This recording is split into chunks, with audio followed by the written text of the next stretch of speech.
Hello, Dr. Babs here once again to Living at Your Finest Champions.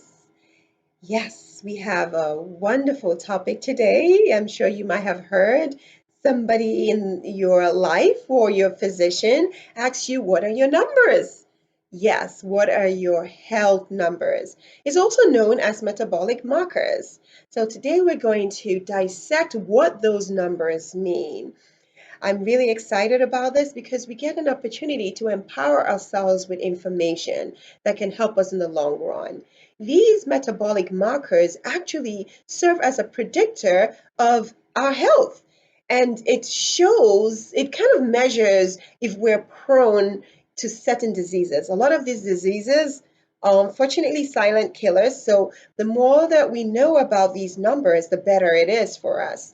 Now, regardless of how we're feeling, not saying that I feel healthy or I feel strong, doesn't matter. I don't need to know my numbers. No, you need to know your numbers because, as I said, alluded to, some of them are silent killers. So the sooner you know, the better it is for you so that you can, be proactive. Again, we know that prevention is definitely better than cure. Now, what are these numbers that I'm going to be talking about? Not only will I mention these numbers, I'm going to tell you how to check for them, and I would also mention how to monitor it. So not only are we going to check, we're going to change, and we're going to control these numbers. But before we do so, we're going to visit our health exchange chat room. Living at your finest champions, good afternoon. Glad to be back. And guess who hopped into our health exchange chat room? Professor Ruth Oilere. Thank you so much. Oh, it's a pleasure to be here. So, as you all know, our topic today is what are your numbers? So, we are going to ask the professor. Oh boy. Yes, yes. So, oh boy. what are the health numbers? Do you have any idea? My guess would be numbers that are relevant for, you know, maybe vitamin levels, blood pressure, Okay. pulse rate, maybe things like that. Awesome. Well, you're not far from the truth.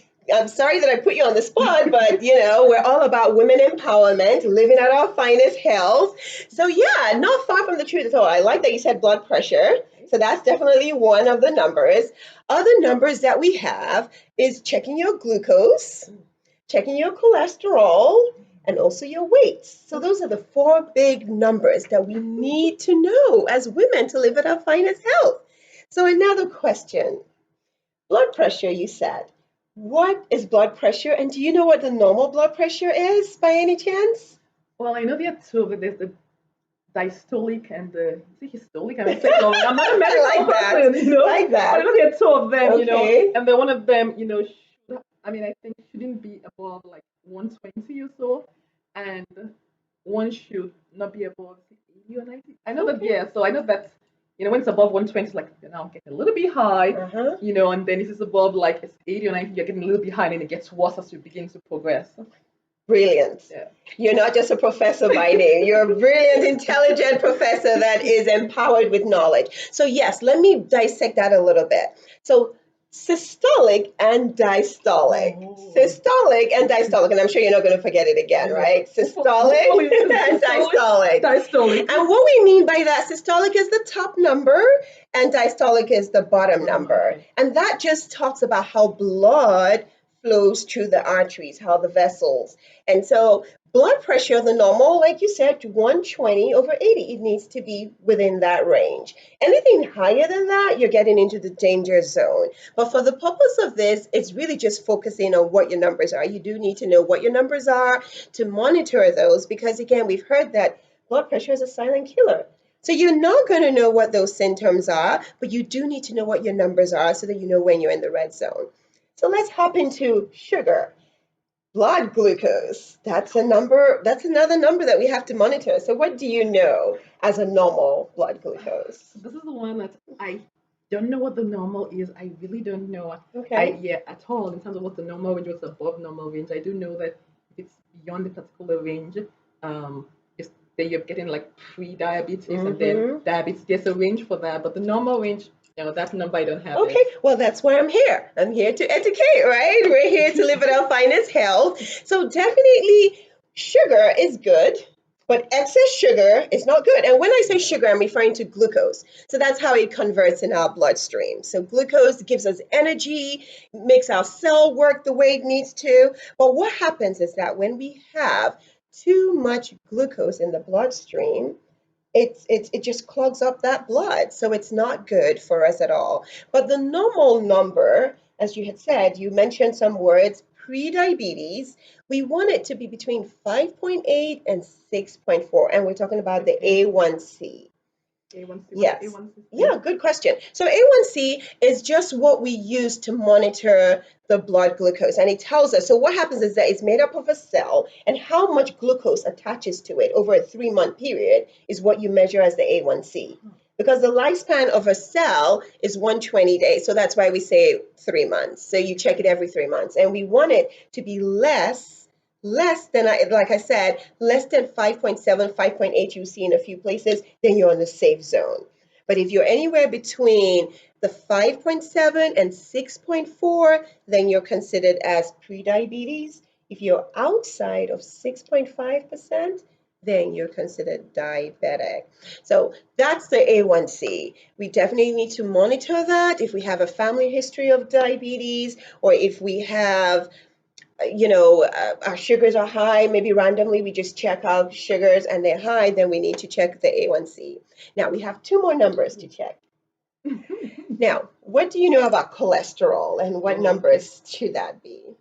So I know, I mean, at least a little bit about cholesterol, but I'm not sure this is the relevant range. It's supposed to be like less than 90 or something. I think, yeah, in medium. I guess I don't focus as much as the exact numbers versus the range they end up falling in. Okay, So okay. like, you don't have high cholesterol, you have it, or you're at the border, imagine. But I think it's about that 90. Am I wrong or right? Well, you're not far from it. There are different components of cholesterol. So Yeah. cholesterol is The good. bad one, Yeah, right? so there's the Yeah. good and the bad. So Yeah. you've heard the bad Yeah. and the good, Yeah. and there's the good one. So we really want to know what the cholesterol panel is. Whenever we go to our doctors, we need to ask our doctors, Doc, what is my cholesterol panel? What is the high? What is the good? And what is the cholesterol, the overall wasky substance that is produced by the cells and is transported across the cells through the bad cholesterol, which is the LDL, and the good cholesterol, which is the HDL. So maybe you've HDL, heard those LDL, words. So HDL. yes, Okay. so we want to make sure that they're all within normal range. And when we talk about normal range, just a quick thrown out number, not to confuse anything or confuse anyone, the bad cholesterol, we really want it always to be less, maximum less than 100. If you want optimal health, it's less than 70. Now, the good one, on the other hand, the higher the good cholesterol you have, the better it is because it carries away the bad cholesterol. Oh, We want wow. that to be higher than 45. So those are the numbers that you need to keep in your side pocket. 100, 45. Okay. Yes. So the good one, the higher it is, the Go. better. The other As one. right, The lower. low. Yeah, you want to Yeah. go And low. there are ways to remember it. And then of course we have the triglycerides, which is also more of that oily, fatty one that we monitor. And a lot of times your doctors will tell you, well, if you had a fatty meal, don't take it Don't because take it's it in. going to give you a false positive. So you want to make sure you're fasting. And those ones we actually want to keep it less than 150. All right. So Yeah. lots of numbers that are Yeah. thrown out, Someone who but likes numbers, it's a lot of numbers. well, you're an economist, so you Yeah, love so like more numbers. numbers. Okay, Yes. so So we just need to know blood pressure. We glucose, need to know our glucose. We need to know our cholesterol. And then the cholesterol, last one is we need to know our BMI. And what do I mean by BMI? Do you have any idea? the body mass index. Yes, Yes. yes. One that we know that we don't want to know. You're absolutely right. You're absolutely right. The one that we try to stay away from. Yes. Well, we need to know it because it gives us a prediction of whether we're overweight, normal weight, or obese. And the different categories of obesity. But for the purpose of this, you have correctly responded in terms of what a BMI is. And it's really just a combination when you do a ratio between your height and your weight. So there's a lot of school of thoughts here, but I just want us to focus on the fact that a normal weight, again, is between that 18 and 24.9. Anybody above 25, right, over third, between that, just when you get to 30 is overweight. And once you hit outside of 30, it's obese. Yeah. And depending on how obese it is, it's different degrees of obesity. But there we have it. Thank you so much. I really appreciate you coming Thank today. you for educating me about these numbers. I think it's really important. So yes, I'm going to do a better job of keeping tabs on Yes. these And you're numbers. going to I make think sure your doctor is checking on that for you. it's funny they're checking, and I did my annual. Did those all those numbers are Okay. there, so it's Okay. now left for me to actually look more closely at them Right. and actually really understand why they're there. It's more like an Yeah. annual checkbox. They didn't, you didn't tell me anything, so that's good. But I think it's Yes. really important to look at those numbers, Yeah, like you said. Yeah. absolutely. Very good. Well, thank you for being in the, health exchange chat room. I really It appreciate was a you. pleasure. And so we'll dive in a little bit more about those numbers that we need to know, why we need to know them, and how to check.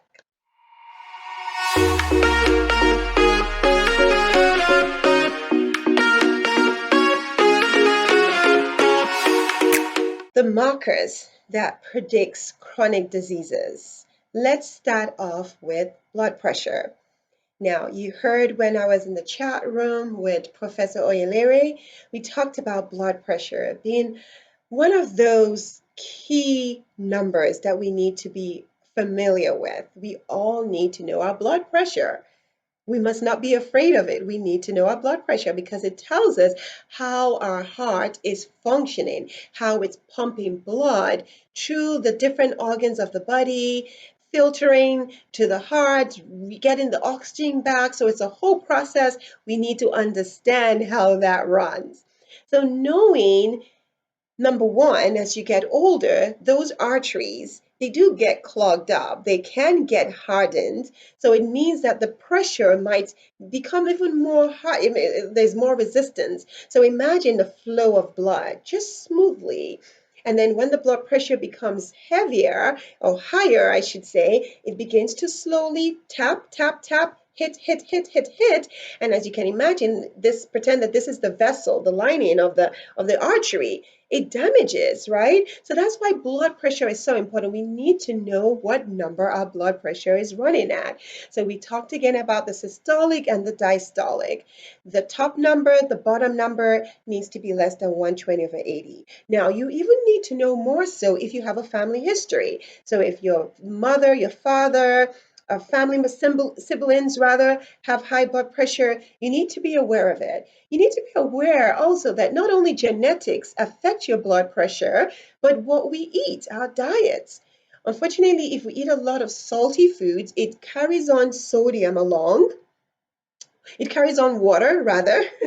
So salty food is sodium, but it absorbs water and it gives the heart more work to do. So the food that we eat does affect the way our blood pressure is how high it goes. So we need to be aware of genetics, we need to be aware of our food choices. We need to make sure that we're checking our blood pressure. If you are on blood pressure medicine, you also need to keep an eye on your blood pressure. Just don't rely on the medicine to do all the work for you, right? Check it, make sure it's controlled. If you've never had blood pressure issues, those are the people that I'm saying their numbers need to be less than 120 over 80. But if you're on medication, depending on your age and what other factors you have going on, there is a goal that the number needs to be at rather. So you want to speak to your primary care provider and make sure that you are at least less than 140 over 90. That is the guidelines that we're following as of today. Now, let's talk a little bit about the next marker, which is cholesterol. Now, I know cholesterol has gotten a bad word on the street, hasn't it? But I want you to know that our body does naturally make cholesterol. So it's not all bad. It's just when we have excess of it that it's not good, that it increases the risk of heart disease. Now, let me break that down a little bit. So the cholesterol that is transported across from the cells to and from the cells, it uses a transportation mode called lipoprotein. And that is where we have the LDL, which is the one that you heard Professor Oyelere talk about, LDL, which is the low cholesterol, and the high cholesterol, which is HDL. Now, the low cholesterol is the bad one. It's the one that we need to keep low because it unfortunately carries a lot of fatty cells and it's in excess amount. It forms plaque in the arteries. So imagine this is an artery, right? And you're supposed to have a patent hole, but what happens? It's clogged up. So it's clogged. That is just so risk factored towards heart disease. Because imagine that plaque cuts off, it goes, lodges in the brain, causes a stroke, or lodges in the heart, causes a heart attack. So we need to know those numbers. Now, what's about the HDL, right? I'm sure you're wondering. HDL high, that needs to be on a higher level because that is a scavenger. That gets rid of the low cholesterol, which is the bad cholesterol. It gets rid of that. So we need to make sure that we are eating less fatty foods, right? Oily foods, the bad oil, because we do have good oil. The good oils are more of the omega fatty acids, the healthier versions. We need to have more of those than the fried foods, the hydrogenated oils. We need to stay away from those because those are the ones that increase our LDLs. Now, HDL is increased by exercise, and we need more scavengers, right, to get rid of the low cholesterol. We have other cholesterol particles in the cholesterol panel, and that is triglycerides, which is really all the oily ones. And that's why you heard me speak about you always want to be fasting to have a good sense of what your triglycerides are. That's definitely not one number that you want to have in high amount because that certainly can cause a lot of plaques in the artery. Now, we've talked about blood pressure, we've talked about cholesterol. Another number that you need to be familiar with is glucose, your blood glucose. Now, I always tell my patients that there are three people during Thanksgiving that you don't want them sitting down next to each other, and that is high cholesterol, high blood pressure, and high glucose. They are going to fight themselves to a stump, and you're not going to have a wonderful Thanksgiving. And who wants that? So we need to make sure that all these numbers are within normal range. Now, back to the glucose. Glucose, again, we eat, food gets converted, right, to sugar because we need the energy, but we don't need it in excess amounts. And if we have it in excess amount, that is where it becomes dangerous. We have blood that is thickened with sugar. It's damaging vessels here and there. That's why you hear people that have diabetes tell you they have eye damage, kidney damage, because the excess glucose, unfortunately, damages cells. Now, the normal pathway is you have an organ, a pancreas, that secretes insulin, and insulin is a hormone that takes away all the glucose and moves it to where it needs to go. It channels it to the right place. But if there's a problem with the insulin, there's a resistance because there's just too much sugar, you're giving it too much pressure and work to do, then it's not obeying commands. So it's not able to take the sugar away, and you have that in excess amount. So you need to be aware of what your sugars are. It's monitored by doing an A1C, and that was the A1C that I had referenced earlier on that tells us how much glucose is in our blood cells over a span of time. The numbers, again, we need to make sure that for the glucose, we want to be less than 5.7% of A1C. Other numbers, please check with your primary care provider so that they can make sure that you're within normal standing.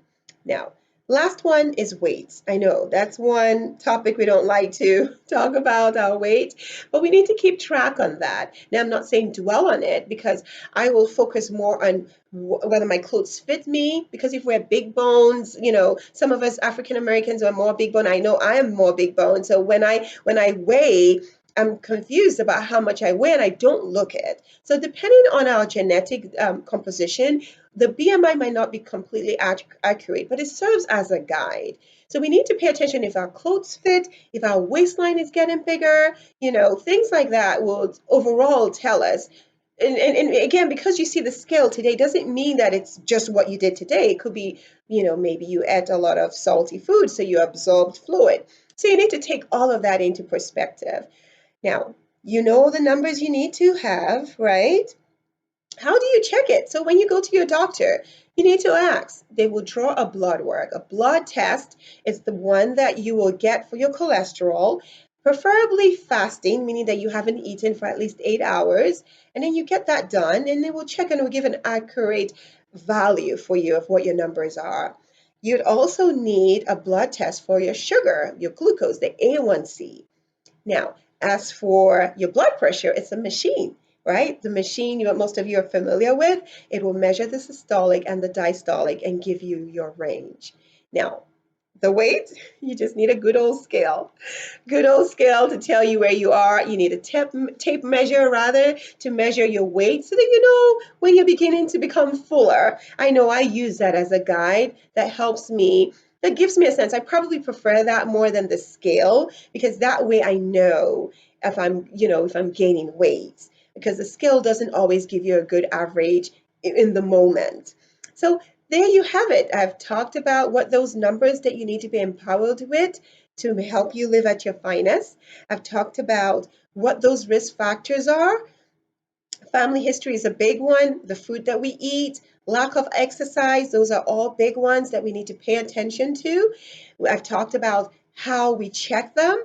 And of course, once we check them, and if our provider feels that dietary modification will help, exercise will help, or if medication, then get on board very quickly because you can reverse it. There's actually studies that have shown that 90% of patients have actually reversed their chronic diseases by just losing 10% of their body weight.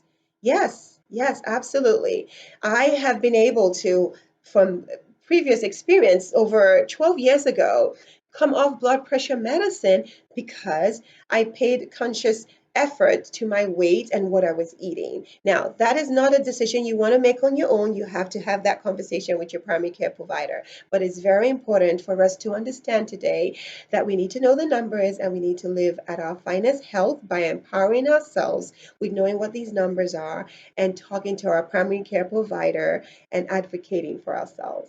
I hope that this has been helpful. I want to know in the chat, which one are you going to check? Which one have you checked? If you have any questions, I'm happy to answer.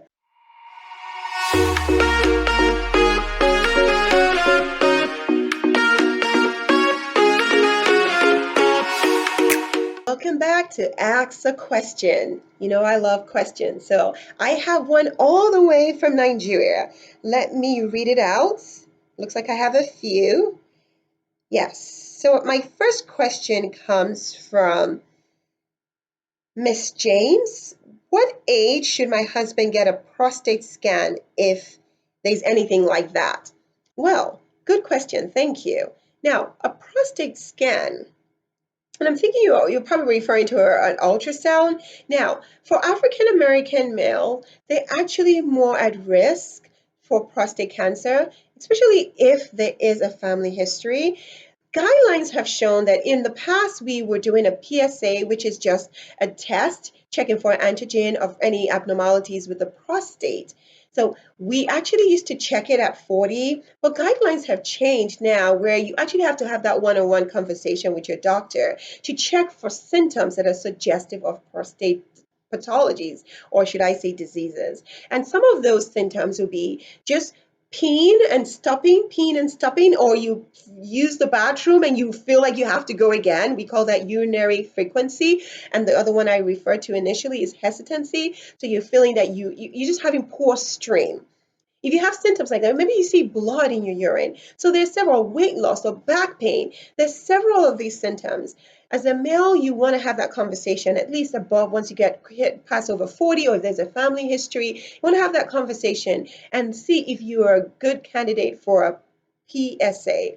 That's what I would recommend. Now, if you are, then they will go to the next step where they will do a prostate blood test. They would examine the prostate just to see if it's enlarged or is it cancerous. So there's several things you can do, but you want to have that one-on-one conversation with your provider. I hope that helps. Now, let me read. We have time for one more question. Now, one more question. What is the difference? And this comes from Bumi Akinbade, all the way from Nigeria, Ibadan. Question is, what is the difference between a mammogram and an ultrasound for breast cancer screening? So this is a great question. I know I get asked that all the time. So a mammogram is when you're just screening. You're just screening for breast lumps. You're screening for any changes, any abnormalities in the breast tissue. So that is a mammogram. It's a screening mammogram. Now, there are times where you would need to, if you found a lump or there were changes, that you would need to go to a higher level screening, which is called diagnostic. Actually, it's not even called screening anymore. It's called diagnostic because you found isolated a lump and you want to find out exactly what are the structural findings of that lump. So you could either have a diagnostic or you can have a higher level ultrasound.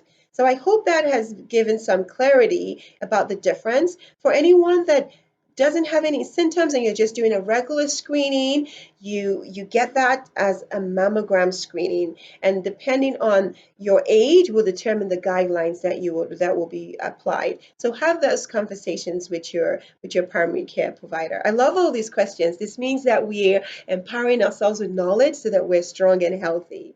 Thanks again for sending that question. So excited. We've come to the end of today's Health Exchange chat room. I've enjoyed talking about all these topics because it means that we are empowering ourselves and we have more information to live at our finest health.